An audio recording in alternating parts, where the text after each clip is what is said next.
Jeudi 12 septembre, nous débattrons en conseil municipal du nouveau document d'urbanisme valant programme de l'habitat. Ce document stratégique a été élaboré à Toulouse Métropole en lien avec les 37 communes depuis 4 années maintenant. La concertation avec les associations, avec les habitats, avec les partenaires professionnels et institutionnels a été organisée tout ce temps sous diverses formes, des réunions publiques ou encore des consultations numériques. Alors c'est un document évidemment très important. D'abord parce qu'il s'inscrit dans le cadre de la nouvelle loi Climat et Résilience qui apporte une ambition forte sur le plan environnemental, obligeant les communes et les intercommunalités à préserver leurs espaces naturels, agricoles et forestiers, les ENAF, et à atteindre le zéro artificialisation nette à l'horizon de 2050. Pour y parvenir sur l'ensemble du territoire métropolitain, il faut donc diminuer de 50% par rapport à la décennie précédente le développement urbain sur nos espaces naturels. Les villes ne pourront donc plus se développer sur ces fameux espaces naturels, agricoles et forestiers comme elles le faisaient jusqu'alors, ce qui implique une nouvelle façon de penser l'urbanisme que nous pouvons appeler très simplement refaire la ville sur elle-même. Pour autant, les besoins en développement sont nombreux. Les besoins en logement, tout d'abord, qui reste un enjeu majeur, les médias s'en font l'écho très régulièrement actuellement. Pensons à nos jeunes qui souhaitent prendre leur autonomie. Pensons à nos seniors pour lesquels de nouvelles façons d'habiter restent à anticiper.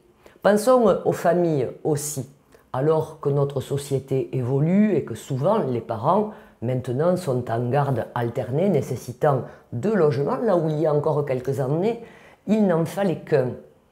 Pensons également aux personnes en situation de handicap avec des logements adaptés. Pensons bien sûr aux plus défavorisés d'entre nous qui nécessitent des résidences sociales dédiées. Et puis pensons aussi tout simplement à toutes celles et ceux qui arrivent dans notre métropole tout simplement pour y travailler. Les statistiques, non démenties depuis plus de 20 ans maintenant, démontrent que nos besoins en logement s'établissent à environ 7200 à 7400 logements par an sur l'ensemble du territoire de la métropole, bien entendu. Les besoins pour notre économie, en bureau, en industrie, en commerce, sont également stratégiques pour maintenir la vitalité de notre territoire et les enquêtes qui ont été menées prévoient la création de 5400 emplois par an. Et puis bien sûr, nos besoins en équipement public pour assurer votre quotidien, les besoins en construction de nouvelles écoles pour la petite enfance, pour le sport, pour la culture, pour la santé par exemple, ou encore même pour la sécurité avec des nouveaux commissariats. C'est donc finalement tout cela que prévoit ce nouveau document d'urbanisme, tout en préservant nos ressources naturelles et en préparant nos villes aux enjeux de demain. Le projet politique, appelé PADD, Projet d'aménagement et de développement durable, qui encadre le document d'urbanisme, a été adopté par les 37 communes de Toulouse Métropole en avril 2023. Les documents de planification, de réglementation, de zonage, et qui vont donc servir de base demain pour l'instruction des nouveaux permis de construire, font l'objet du débat actuel devant les 37 conseils municipaux des 37 villes métropolitaines. Ces documents sont complétés par un plan local de l'habitat, un programme d'action et d'orientation pour les sujets très spécifiques du logement et de l'habitat. Ce document permet de répartir sur l'ensemble du territoire l'accueil des habitants.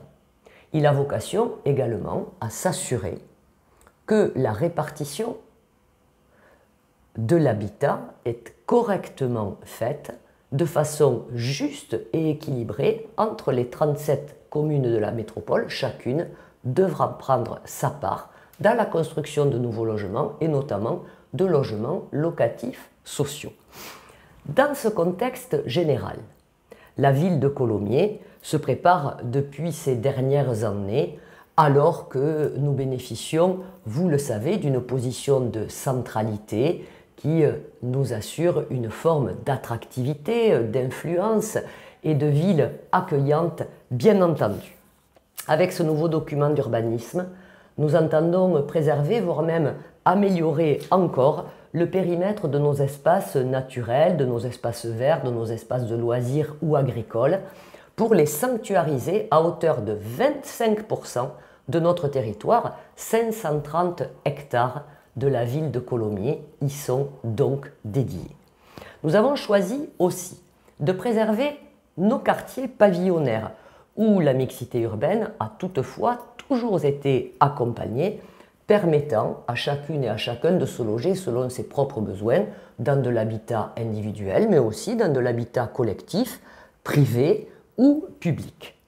Alors que nos grandes zones de développement urbain s'achèvent désormais, je pense par exemple au quartier des Ramassiers ou encore au quartier du Garoussal-Saint-Jean, ou un peu plus loin de nous dans le temps, le grand quartier des Marauds, le grand quartier, les grandes zones du Perger, qui ont accueilli en leur temps aussi beaucoup de nouveaux columérins, eh bien nous allons nous concentrer sur les quartiers les plus anciens, et notamment les quartiers avec des enjeux forts de renouvellement urbain.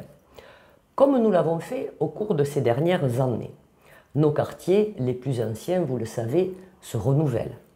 Comme pour le quartier des Fenassiers, le quartier du Grand Val d'Aran ou encore le quartier d'Anjaca, nous allons poursuivre ce travail sur le quartier du Pelvoux, sur le centre-ville bien sûr, sur Bel-Air ou encore sur Comminges. Et puis avec l'arrivée de la 3e ligne de métro, nous avons d'ores et déjà engagé le travail de réflexion pour anticiper les mutations urbaines qui interviendront dans le périmètre des 2 futures stations de métro, Colomiers-Gare et bien sûr Fontaine-Lumineuse.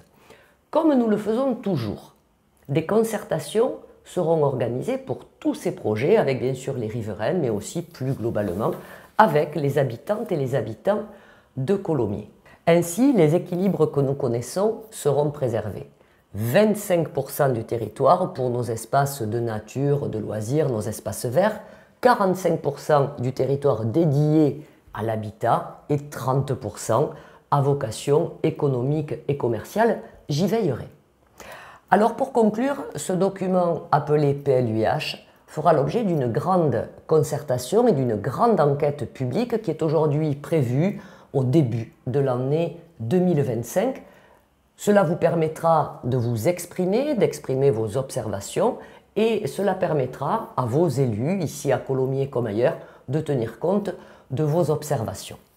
Bien entendu, ces informations sur l'enquête publique vous seront communiquées sur le site de la ville dès que nous en connaîtrons les dates précises, mais d'ores et déjà, vous pouvez consulter le document d'urbanisme, le PLUiH, sur le site de Toulouse Métropole en tapant tout simplement PLUiH.